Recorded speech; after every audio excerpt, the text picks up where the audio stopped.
I've never seen anything quite like this. It's like someone took a fragment from every type of 8-bit game ever made, some 16-bit, and put those fragments onto one cartridge to play on the GBA.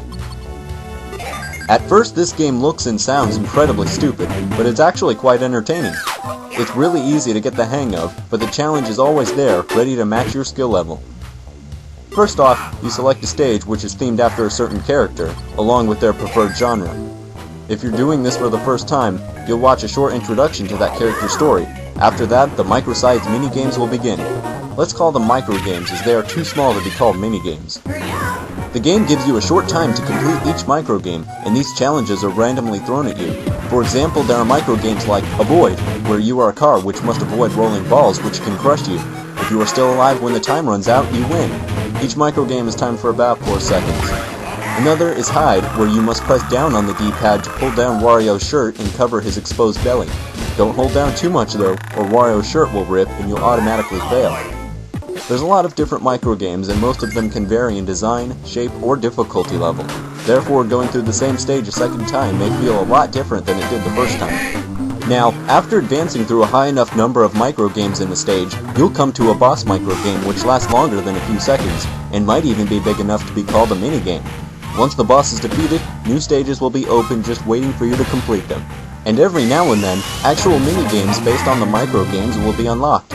Once you've beaten all the stages once, you will have completed the story, but you can go back to any previous stage, and it will never end.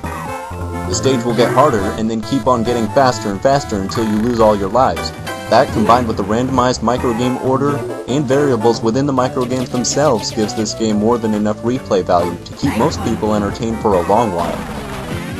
The only buttons you ever really use are A and the D-pad. Yes, the games are that simple. A lot of the graphics are very simple and undetailed, usually the games with the small sprites in them. But some are as photorealistic as the GBA can get. This is what you'd call a mixed bag, but overall the graphics are interesting enough, since the microgames are so short.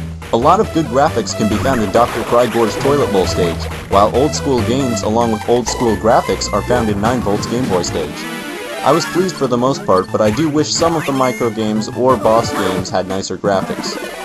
But I always keep in mind that this game is in no way trying to focus on impressive graphics, although some of the graphical effects are cool. The sound is great, especially when you hear the tune speed up or slow down depending on how you're playing the game. There are some cool voice effects too, but they sound very unrealistic and distorted, which is fine since it goes well with those catchy tunes.